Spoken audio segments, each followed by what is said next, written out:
So picking up where we left off yesterday, we'll do this example. Particle moves along a line so that its position at any time t greater than or equal to 0 is given by the function s of t, which is equal to the quadratic formula t squared minus 4t plus 3, where s is in meters and t is in seconds. So they're going to ask us a whole bunch of things. I'm going to make this a little smaller. Yeah. So first they ask us, what's the displacement of the particle during the first 2 seconds? Well, the displacement is just going to be what is the position at time 2 minus the position at time 0.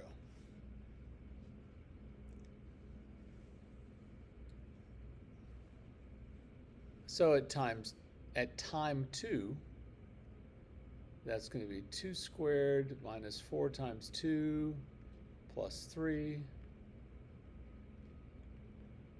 minus 3. So that's 4 minus 8 is negative 4.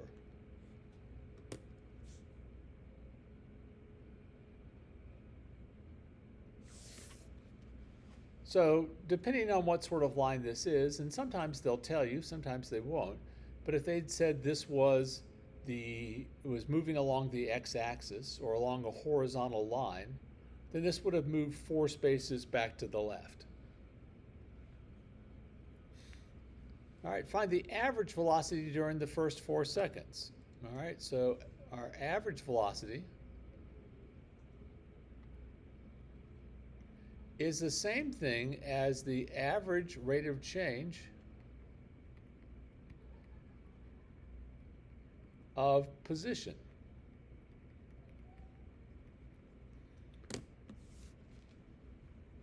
The rate of change in position is the velocity. So when they ask you for the average velocity, you notice they didn't ask you for the average rate of change of the velocity, they asked you for the average velocity, which is the average rate of change of position. You just have to be really careful to they sound kind of alike, but you got to be careful. So the average rate of change in the position is simply going to be the change in position, which we already, that'll be s of 4 minus s at 0 over 4 minus 0.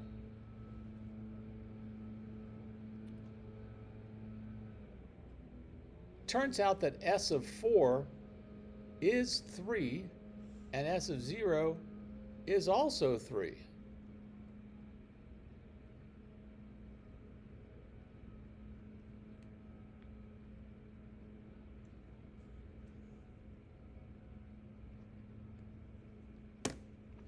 The average velocity is 0 meters per second. You're like, how's that possible? It's moving the whole time. Well, if you jump in a swimming pool and swim to the far end and then swim back, your displacement is 0. So since your displacement is 0, your average velocity is 0. Now, your average speed is something else entirely, but your average velocity is 0. All right, so now it wants us to find the velocity of the particle when t is equal to 4. Well, the velocity in general, v of t, is going to be the derivative of the position function. So that'll be s prime at t. So that's 2t minus 4. So when t is equal to 4, the velocity at time 4 is 2 times 4 minus 4 is 4 meters per second.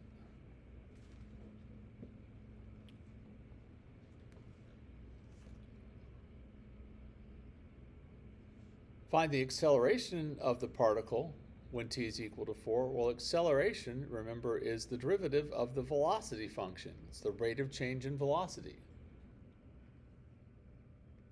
Or the second derivative of the position function. in either case, that's 2. And as I said yesterday, I kind of prefer writing meters per second per second. If you want to write meters per second squared, there's nothing wrong with that. I just don't think it communicates what's going on as well. All right, now it asks a slightly different question. At what value or values of t does the particle change direction? Like, when does this change direction? Well, think about it if you are driving a vehicle, right? But you're only driving in a straight line. No turns, nothing like that. If you're going to change direction, what do you have to do before you can change direction? You got to stop, exactly. That's exactly right. So we need to figure out, where is the velocity changing sign? And in order to change sign, the velocity has to go through 0. So I'll start by finding, well, when is v of t equal to 0?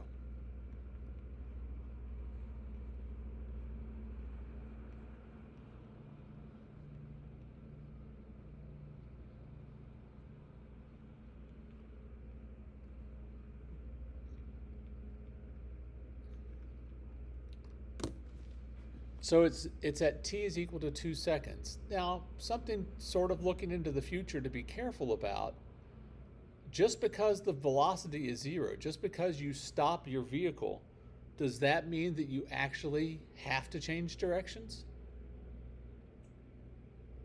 No, you could stop at a stop sign and then continue going down the road in the same direction. So it's really not enough to say where the velocity is 0, although that's the first part. We should check, does the velocity change signs here? So in this particular case, it's pretty easy to see that it does.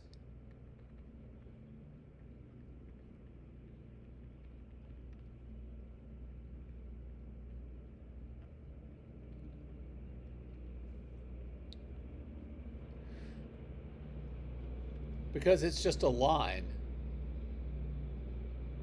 If we graph the line y equals 2x minus 4,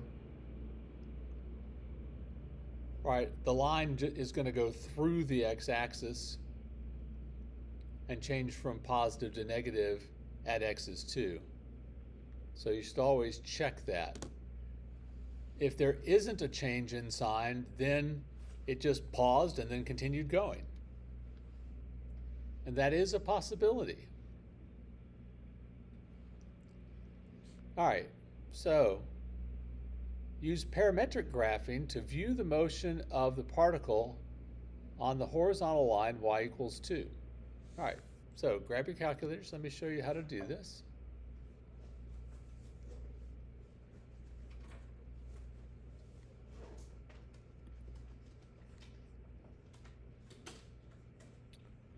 Got to wake mine back up and get rid of all this stuff that I have here. And I want to change this to parametric mode. Did you guys do any graphing in parametric mode last year? A little bit, yeah. Okay. So we'll go to mode. We'll change it to parametric.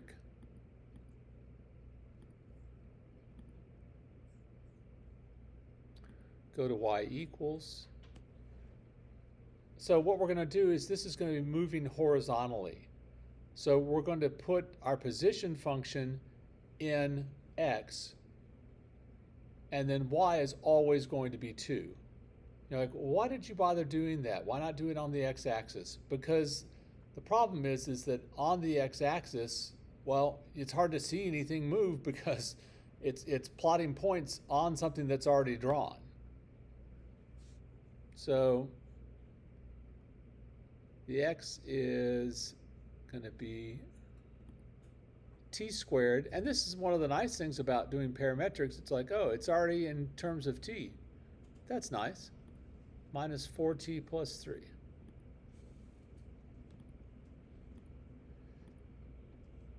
And we'll make the y always equal to 2.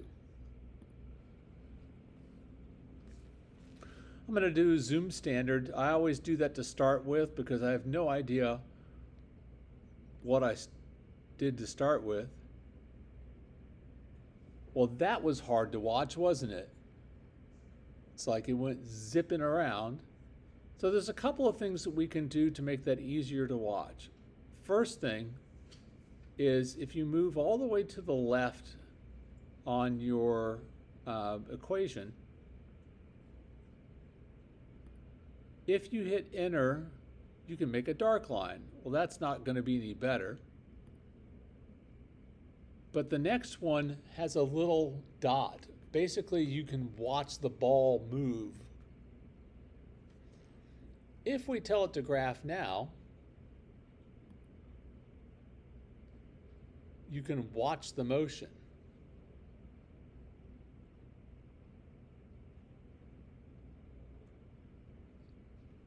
It starts at 3. It moves to the left until time 2, and then it starts moving to the right from then on. So you can kind of see the motion this way. If that is still too fast, one of the other things that you can do is go into the window here.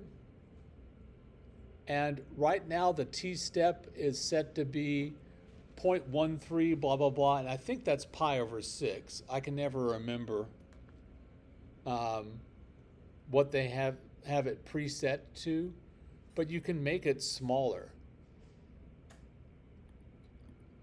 So I could make this, say, 0.05.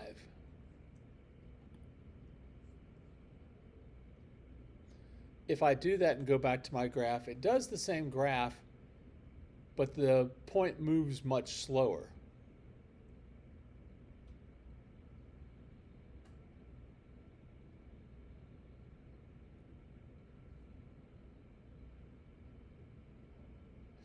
And you can also, if you trace this,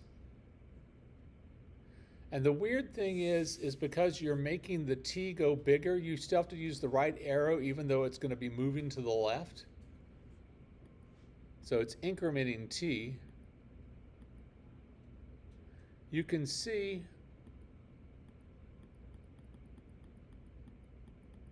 that when t gets to 2,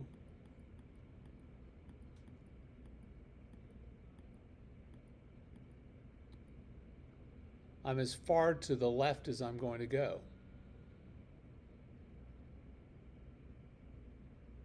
Okay, and then it turns around and now my x values start getting bigger again. And it's interesting on this one that it does, if you watch it as it's moving, it kind of slows down as it gets close to that, sort of like driving a car, and then it accelerates out of there. Because the acceleration is 2, so this is always going to be, the velocity is always going to be getting greater. What happens is the velocity starts off negative, slows down, and then moves the other direction. We'll talk more about this later, but when velocity and acceleration have opposite signs, your particle is slowing down because the acceleration and the velocity are working against each other. All right.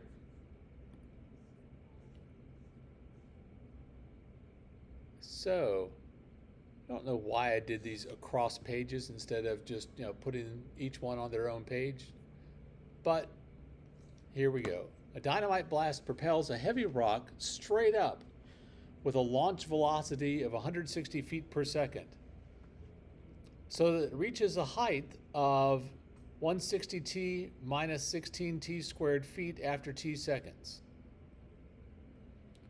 Like, what is the negative 16t squared? Physics boy?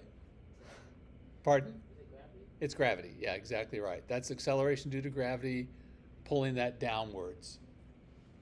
All right. So, first question is, how high up does the rock go? Well, at its maximum height, what's going to happen to the rock? What's going to happen to its velocity? It's going to be zero, right? You have positive velocity as it's moving up, and then the velocity becomes negative. And since velocity is continuous, the intermediate value theorem tells us we got to go through zero. So we got to figure out, when is the velocity equal to zero? So v of t is equal to 160 minus 32t. We're going to set that equal to 0. I think that's fairly obvious that t has got to be equal to 5. That tells us when the rock changes directions, but it doesn't tell us how high up it is. So the position at 5 will be 160 times 5 minus 16 times 5 squared. Let's see, that's minus 400, and that is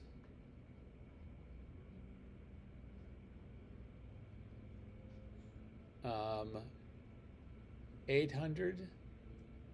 So I think this is 400 feet, if I've done that right in my head.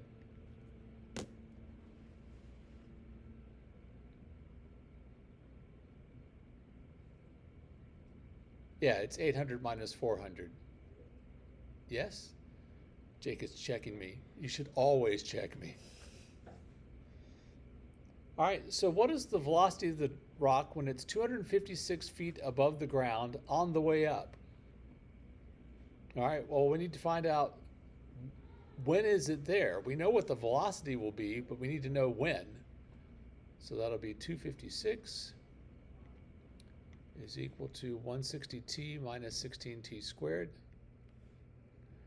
In order to solve that, we'll bring everything to one side. I'm going to bring everything to the left side, make it positive 16t squared minus 160t plus 256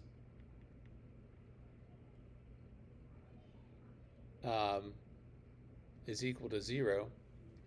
Factor out a 16.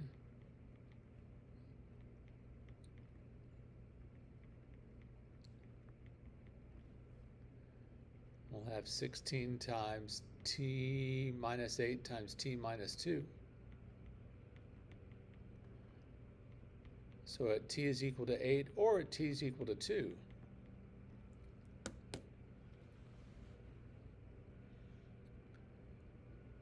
Well, we know that it reached its maximum height at time 5, so it must have been on its way up at time 2. So that's just going to be the velocity at time 2, which is going to be 160 minus 32 times 2 is 96 feet per second.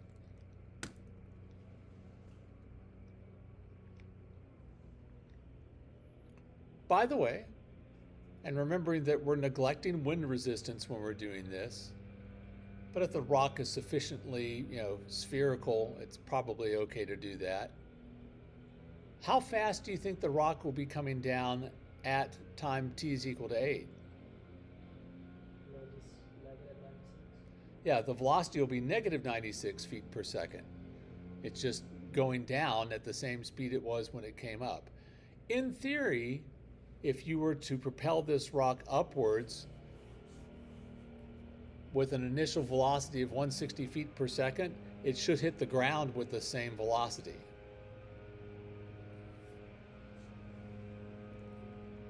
All right, so then, what's the acceleration of the rock when t is greater than 0? Well, the acceleration is just the derivative of the velocity function.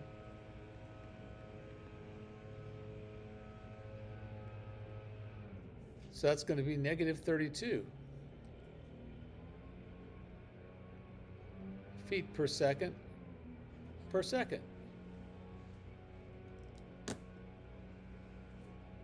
Which in terms of feet and seconds is gravitational constant on the Earth if you're near sea level. You got to have all those things on there. If you're on Jupiter, it's completely different. Then they ask the next question, when does the rock hit the ground? All right, so I need to know, well, when is the position function going to be 0? We know it's 0 to start with. We could probably guess, how long did it take the rock to reach its maximum height? 5 seconds. So it should be 10, but let's go ahead and show that it is.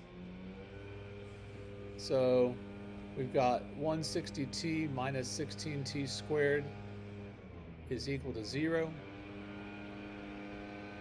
Factor out a 16.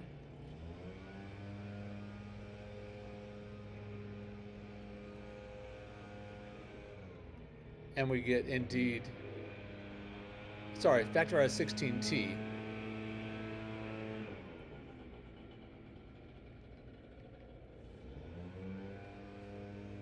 At t is equal to 0, it was on the ground, or at ground level. So that's going to be 10 seconds.